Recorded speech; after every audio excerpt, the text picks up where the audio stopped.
Buenos días, querida familia. Nos reunimos nuevamente alrededor de la palabra del Señor en este lunes de la 20ª semana del tiempo ordinario. Nos reunimos en el nombre del Padre, y del Hijo, y del Espíritu Santo. Ven, Espíritu Santo, llena los corazones de tus fieles, enciende en ellos el fuego de tu amor y renovarás la faz de la tierra. Espíritu Santo, ilumínanos y santifícanos. María, Madre de la Iglesia, ruega por nosotros. Lectura de la profecía de Ezequiel, capítulo 24, versículos 15 al 24. Me fue dirigida esta palabra del Señor: Hijo de hombre, voy a arrebatarte repentinamente el encanto de tus ojos, pero tú no entones una lamentación, no hagas duelo, no llores, no derrames lágrimas, suspira en silencio, no hagas ningún rito fúnebre, ponte el turbante y cálzate las sandalias, no te cubras la barba ni comas el pan del duelo. Yo había hablado a la gente por la mañana y por la tarde murió mi mujer. Al día siguiente hice lo que se me había ordenado. Entonces me dijo la gente: ¿quieres explicarnos qué significa lo que estás haciendo? Les respondí: he recibido esta palabra del Señor. Di a la casa de Israel: esto dice el Señor Dios, voy a profanar mi santuario, el baluarte del que están orgullosos, encanto de sus ojos, esperanza de su vida. Los hijos e hijas que dijeron en Jerusalén caerán a espada. Entonces harán lo que yo he hecho. No se cubrirán la barba ni comerán el pan del duelo. Seguirán con el turbante en la cabeza y las sandalias en los pies.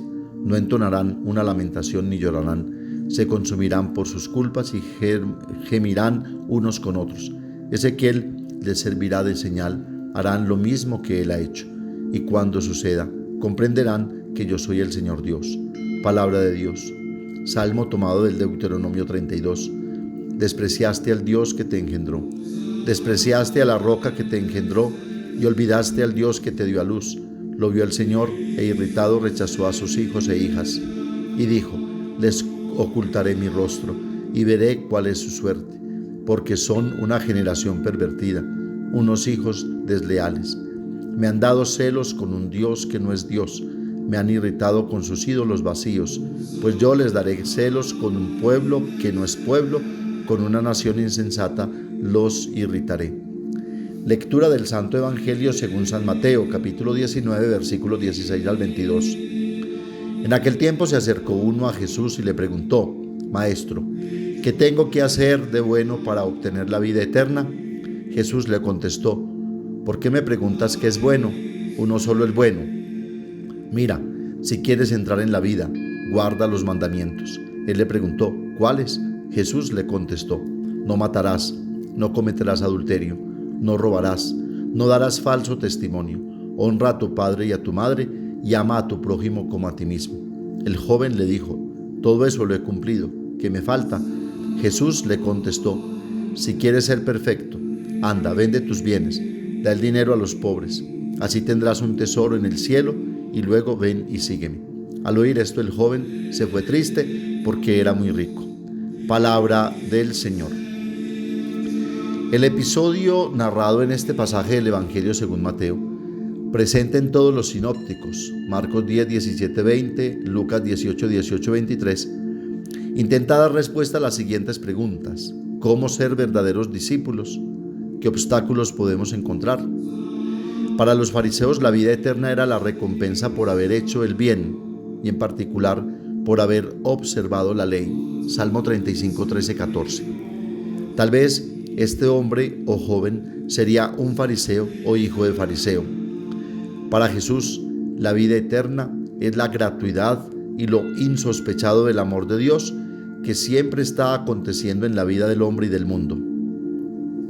El Evangelio de hoy nos cuenta la historia de un joven que le preguntó a Jesús cuál es el camino a la vida eterna.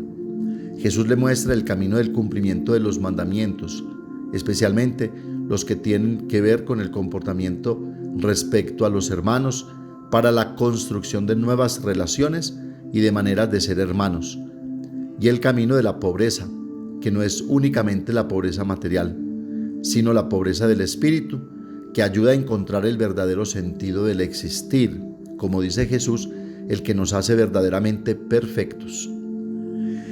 El joven no acepta la propuesta de Jesús porque es muy rico, porque tiene su corazón puesto en el aquí y en el ahora.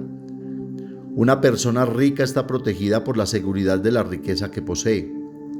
Tiene dificultades para abrir la mano de su generosidad y seguridad.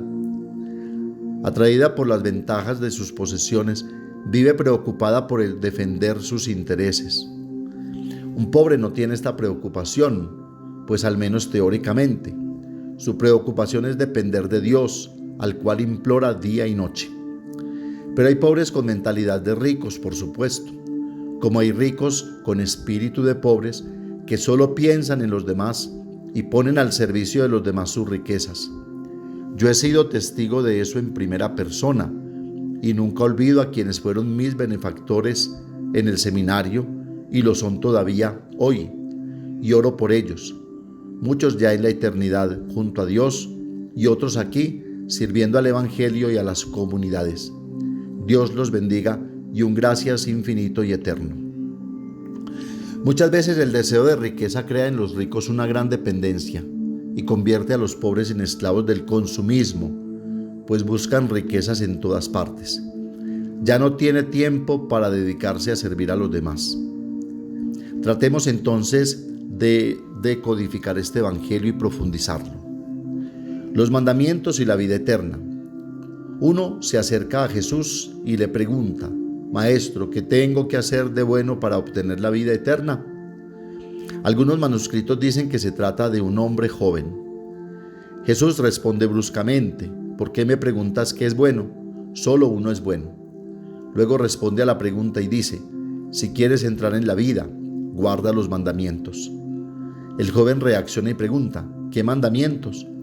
Jesús tiene el detalle de enumerar los mandamientos que el joven ya debía conocer. No matarás, no cometerás adulterio, no robarás, no darás falso testimonio, honra a tu padre y a tu madre, ama a tu prójimo como a ti mismo. La respuesta de Jesús es muy significativa. El joven había preguntado qué hacer para obtener la vida eterna. Él quería vivir al lado de Dios, pero Jesús solo recuerda los mandamientos que dicen respetar la vida junto a los demás. No menciona los 3 primeros mandamientos que definen la relación con Dios. Según Jesús, solo seremos felices con Dios si sabemos ser felices con los demás, si hacemos felices a los demás. No tiene sentido engañarse a uno mismo. La puerta para llegar a Dios es el prójimo, y Jesús se hizo prójimo, pues Dios vino al encuentro del hombre y se hizo cercano, compañero y amigo. El verdadero amor y la verdadera felicidad no es lo que yo recibo, sino lo que yo doy. En Marcos, la pregunta del joven es diferente. Maestro bueno, ¿qué debo hacer para heredar la vida eterna? Jesús responde: ¿Por qué me llamas bueno? Solo Dios es bueno y nadie más. Marcos 10, 17, 18. Jesús desvía la atención de sí mismo hacia Dios, porque lo que importa es hacer la voluntad de Dios, revelando el plan del Padre. Él se hizo obediente hasta la muerte y muerte de cruz, dice San Pablo. Jesús invita a este joven a guardar los mandamientos. ¿Qué sentido tiene? El joven responde: siempre he observado todas estas cosas. ¿Qué me falta todavía? Lo que sigue es extraño.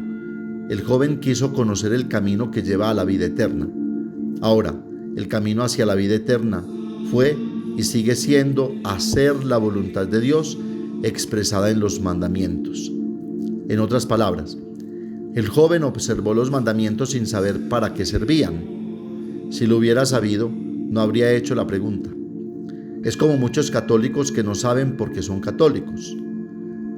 Nací católico, por eso lo soy, dicen. Es como si fuera una costumbre. Son católicos pero no practicantes, dicen muchos. Es decir, no son nada porque viven una religión sin cuerpo, sin vida, y peor aún, una religión de costumbre sociológica. La propuesta de Jesús y la respuesta del joven. Jesús responde: si quieres ser perfecto, ve, vende lo que tienes, dalo a los pobres y tendrás un tesoro en el cielo. Luego ven y sígueme. Al oír esto, el joven se fue muy triste, porque era muy rico. La observancia de los mandamientos es solo el primer paso de una escalera que va mucho más allá y más alto. Jesús pide más. La observancia de los mandamientos prepara a la persona para poder alcanzar la entrega total de sí a los demás. Marcos dice que Jesús mira al joven con amor, Marcos 10:21. Jesús pide mucho, pero lo pide con mucho amor. El joven no acepta la propuesta de Jesús y se marcha porque era muy rico. Cumplir los mandamientos no significa simplemente ser fieles a normas y leyes, temiendo el castigo o la represión. Eso es servilismo, y Dios no quiere esclavos sino libres. No quiere subalternos sino hijos.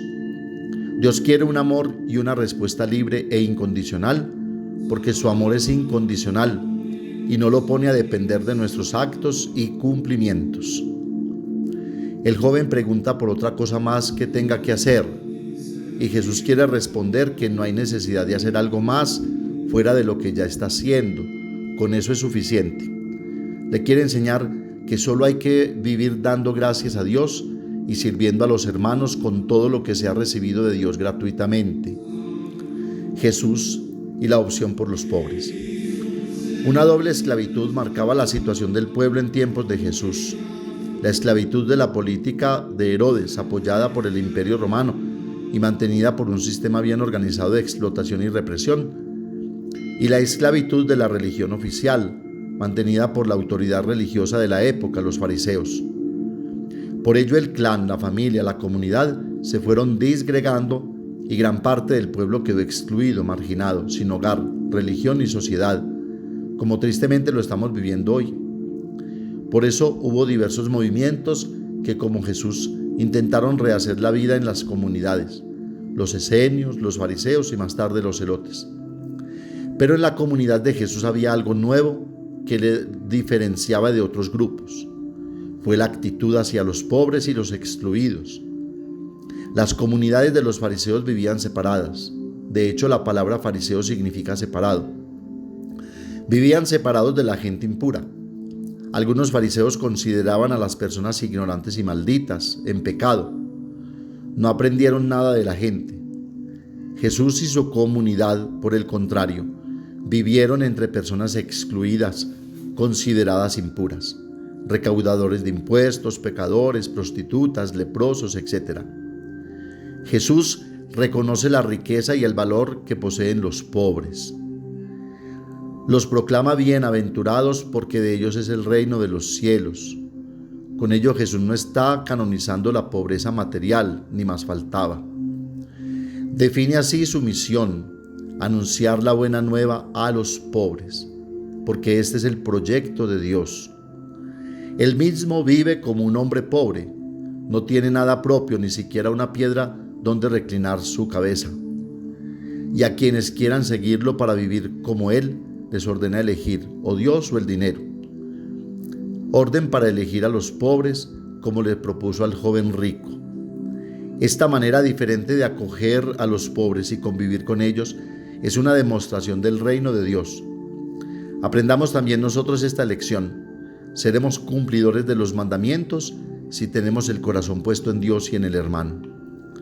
Que la Santísima Virgen María nos ayude a comportarnos como pobres, cumpliendo los mandamientos, amando a Dios y al prójimo como nos amó Jesús, para que así alcancemos la vida eterna, es decir, la vida de Dios que ya aquí y ahora vivimos por el amor de Jesús. Amén. Padre nuestro que estás en el cielo, santificado sea tu nombre. Venga a nosotros tu reino, hágase tu voluntad en la tierra como en el cielo. Danos hoy nuestro pan de cada día, perdona nuestras ofensas, como también nosotros perdonamos a los que nos ofenden. No nos dejes caer en la tentación y líbranos del mal. María, Madre de la Iglesia, ruega por nosotros. El Señor nos bendiga, nos guarde de todo mal y nos lleve a la vida eterna.